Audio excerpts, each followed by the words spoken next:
Coach, after a little bit of time to review things, what do you feel like your team really succeeded on against SIU Edwardsville to squeak out an important road win? Well, there's no such thing as squeaking out a win. I mean, we found a way to win. I thought our guys showed great toughness, made the plays when they had to be made. I thought, our defensive performance the last 4 minutes of the game, to finish the game 13-4, there to end it. Only gave up one basket in the last 4 minutes, enabled us to find a way to get the W. I heard you talk a little bit about that with Neal and Kenny. You flashed a little bit of zone there in the last 4 minutes. What is that, something that's been in the back pocket, something you guys can rely on and trust moving forward this season? Well, we've played it some this year. We didn't want to go to it too early. We got the lead to 63-56 and thought about it there, but thought we could get some stops. But we just had a really difficult time with Williford off the ball screens. He's quick as lightning, and made a lot of nice plays. But I thought a lot of credit to our guys. We forced them to use 2 timeouts on out-of-bounds under defense, and so we got to that under 4 media timeout. They only had 1 timeout left. We thought it would be a good time to change the look, and our guys executed really well in it. Forced them to take some contested jump shots, limited them to 1 shot, and then executed on our offensive end to finish on that 13-4 run over the final 4 minutes. I know you'll probably say it's just like any other game on your schedule, but why is the Belmont game always different, it seems like? I don't know that it is different. I mean, I think it's another big week of conference play. I've said it from day one. We approach every game the same way. We need 3 good days of practice this week, prepare for another very good team on Thursday. I think that's where our focus will be. I'm excited that there's a lot of energy and enthusiasm around the program because of the way our guys play, their unselfishness and togetherness out on the floor. I've heard it's going to be a great crowd. It's Greek night, I was told, and the Barstool Murray people were fired up, and it should be an awesome atmosphere. But I think the best way to build a good team is just to be consistent in your preparation, in your practice habits, your film study, and so forth. So we'll continue to do that this week. With the anticipation of that, as far as from the fan perspective, potential it could be a sold-out crowd. A lot of times, players playing in this atmosphere for the first time. How do you prevent your players from, getting too high heading into that game and stay level-headed? I think, just like I said, just staying focused on getting better as a team, getting better individually, continuing to build our team. And we've got a lot of getting better to do. Still a lot of basketball left to be played. I guess we're a third of the way here. A third of the way through league play, so long way to go this season. So I think just if you can stay focused on the task at hand, be consistent in your preparation and your work habits, keep building your team, keep getting better. We've had great atmospheres in here. I mean, that Eastern Kentucky game in here, that was insane. So our guys have played in front of great crowds here. It's you hope that's why you prepare the way you do non-conference. I mean, the atmosphere at Auburn was incredible. So I think just try to stay focused on what matters most, and that's that 94 by 50-foot court.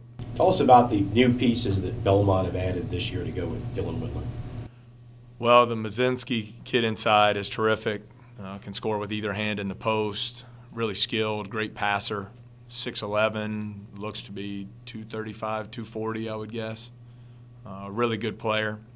Was a redshirt for him last year. Grayson Murphy, their point guard, really fills the stat sheet just about every category. Does a little bit of everything for them. And those 2 guys have really had exceptional redshirt freshman year. Hollander, their pick and pop 4-man, very skilled, is another guy redshirted for him last year.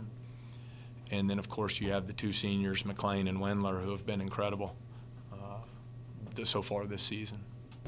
When it comes to defending Wendler, Mayo, you kind of contained him as much as you could, and he got his. Is Wendler kind of the same deal? Oh, we didn't contain Mayo. He had like 50 points, I think, 35, 36. We couldn't contain him. He was really terrific on that night. No, I think they have a very balanced team. You know, they're averaging 86 points a game, very efficient offensively. So I think it'll take a team defensive effort to try and slow them down.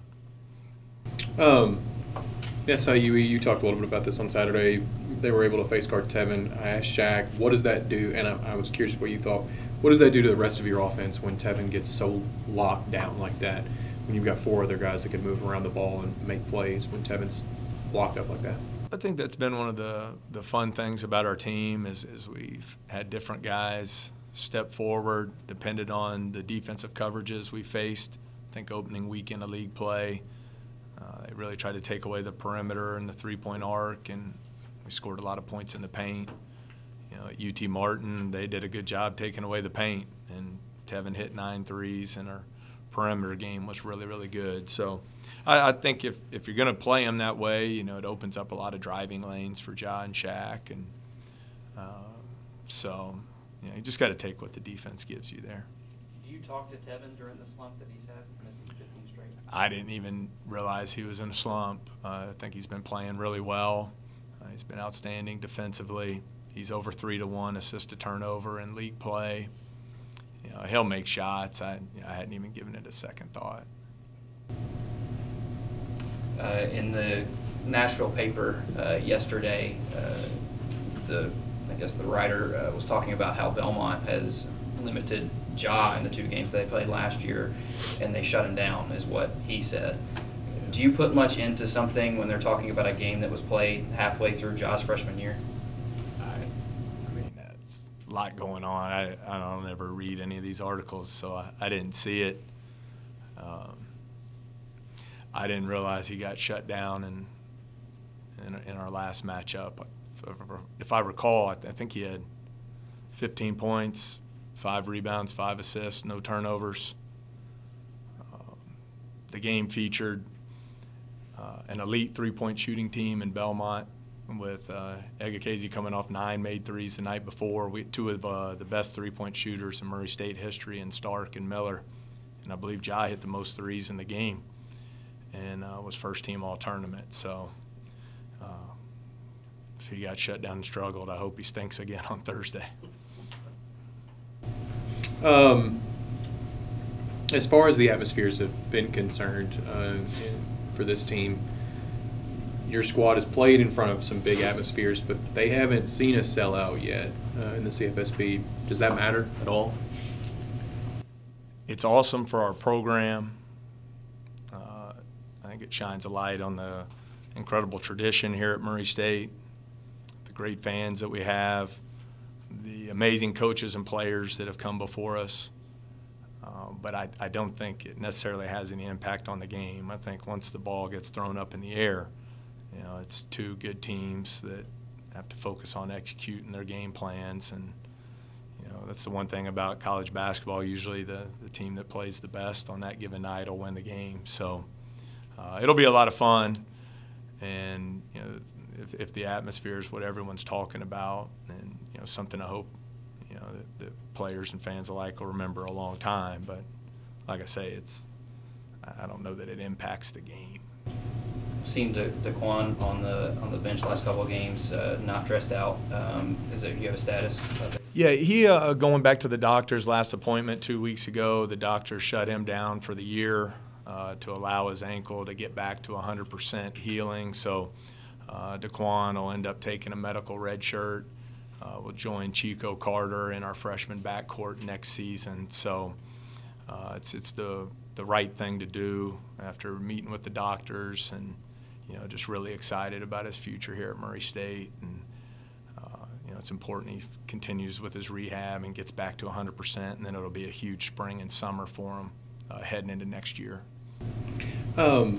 With that information, you have a gentleman, Tevin Brown, that had to go through the same experience. Does that become a link? Is that a link up for you guys? Say, hey, listen, we did this with Tevin, Daquan, you can do the same thing and be as successful on the bounce back? Well, I think it's always an incredible opportunity to redshirt, to take advantage, if you take advantage of that year the right way, you know, and you know, Tevin's case, he got back to 100%, got back to working out individually with the coaches, film study, weight room, understanding of offensive and defensive systems, so forth. So I think it could be a really good thing for him in the long run, and now it's really up to Daquan to take advantage of it, you know, over these next, whatever it is now, 8-9 months going into next season. I know you don't like to compare, but obviously Jacksonville State has kind of picked up a couple critical wins against Belmont. What do you take away from what they've done, or do you take anything away from what they've done to Belmont as far as a learning experience and dealing with their team? No, I think it was two good wins for Jacksonville State.